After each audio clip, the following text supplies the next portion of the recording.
Picture Graham gardening at her trailer. She's got the shovel. She loved to garden. She was really nice and really kind and a really nice woman.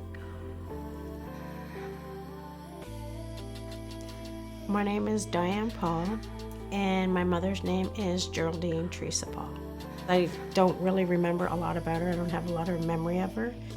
I was 10, and I kind of have a block. I don't really remember all that much, but I do remember everybody was talking about it, and they didn't tell me details. I just knew that she passed and she was gone, and I didn't know the details of it. But I knew it was real.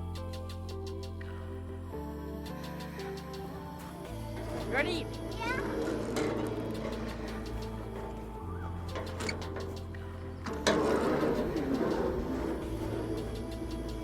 You made it. You didn't have to swing your legs that time.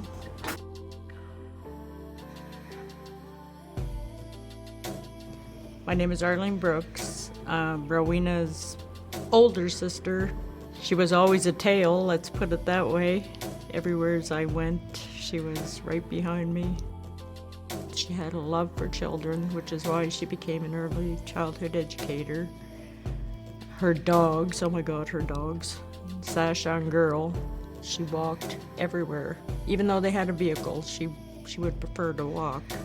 Always dragging Noah along in the big green wagon. My name is Leslie Hallett. Rowena used to kind of look after me because our parents kind of hung out, and she would babysit me. And then as we got older, we kind of became quite close, like sisters and best friends. She was in a relationship with a man, and it wasn't a very good relationship. They would always fight. She would always come to the house with signs of abuse, like she would be bruised or have bruises on her and cuts and stuff. But she would always have an excuse of like, oh, she fell or something. I think she always protected him. The last time I had a conversation with my mom, I don't think she realized she was in an abused relationship. I didn't have those skills or tools to help her to get help at that time. I'm not sure if we were quite connected when Kevin had his car accident, but she had told me about his accident and said that he wasn't really the same after. It seemed like he became just a different person. He was very angry all the time. I thought their relationship was in the norm because at the time I was kind of going through the same struggles myself. It was a toss-up which husband was going to call first, mine or hers, because again, I had to take my child everywhere. I didn't have much time to myself, so I kind of thought it was, normal at the time. Before she actually kicked him out, she came out to visit me, and she brought all the kids out.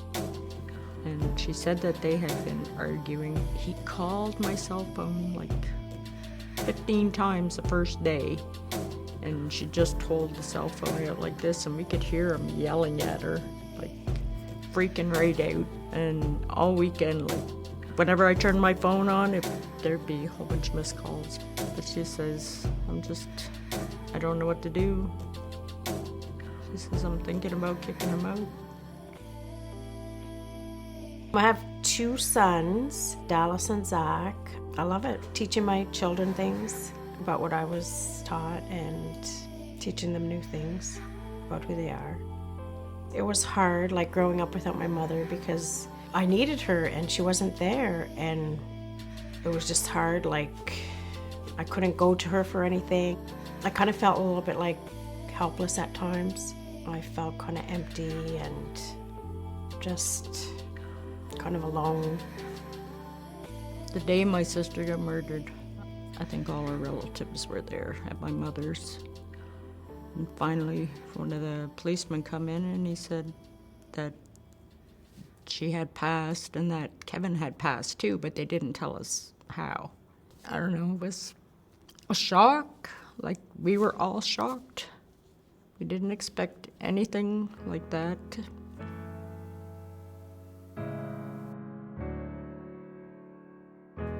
Silent Witness Project is a traveling exhibit of life-size red wooden silhouettes, each one representing a woman who was murdered in an act of domestic violence by a partner, a current or former partner. There are 3 goals to the project. The first is to remember by honoring the lives of women who had been killed by their partners. The second is to create awareness and education. And the third is to promote action.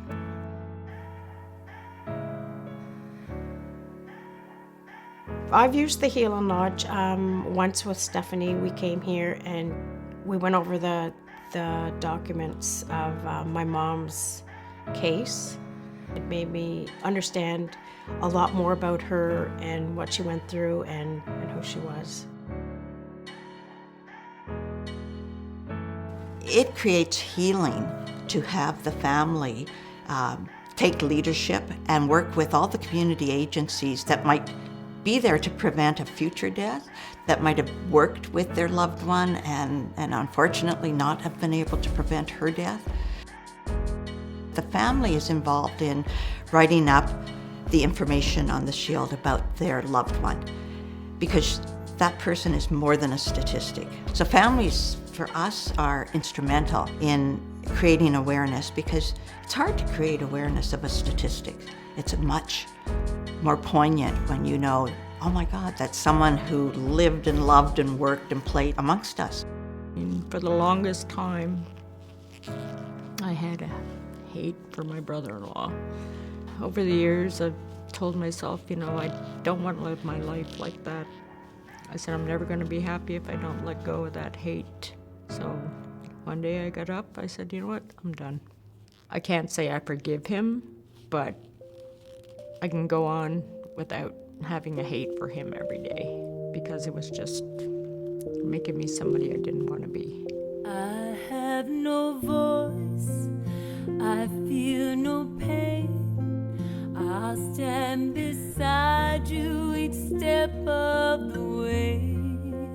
I'll see you through, there's work left to do. Geraldine Teresa Paul, St. Mary's First Nation, was beaten to death by her partner on March 15, 1981. He pleaded guilty to manslaughter and was sentenced to 8 years in federal penitentiary. Having the silhouettes and people actually see them, it's bringing awareness. Her closest friends called her Jerry. Geraldine's family will always remember her love of life. She will forever be their definition of perfection. I'm glad that I'm part of this because I want to help women and make them be aware that this is real and there's help out there and that they're not alone and they need to reach out. Rowena Mae Sharp, St. Mary's First Nation, was bludgeoned to death by her estranged husband on March 20th, 2012, about a week after they had separated. He then killed himself. Rowena was a proud and adoring mother to her 3 beautiful children. She loved spending time with her family and friends, her parents, 4 siblings, and countless friends. Recall an amazing woman who loved the children she worked with at the daycare as an early childhood educator.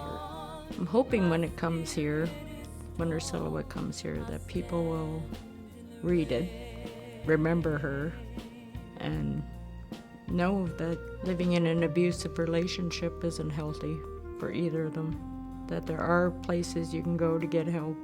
People are always willing to help.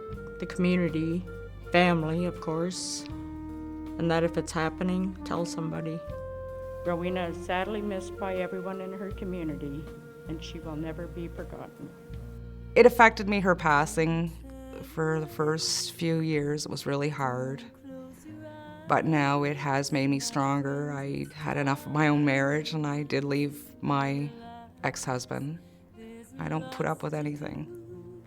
I've left that behind me, and I'm not going to let anybody control me. I think today it's a lot easier to get those tools. There's a lot more people out there. And that being said, at the end of the day here, I hope that those silhouettes will be placed where somewhere they can help someone. in an abused relationship. And I want to thank everyone for that today. Yes, it was a very special event. I have to say I was really glad to be a part of it. I was just thankful that everyone, took the time out of their day to come and support us and just be there and listen to the stories of not only my mother and Geraldine and just all the women that were involved in any kind of abuse.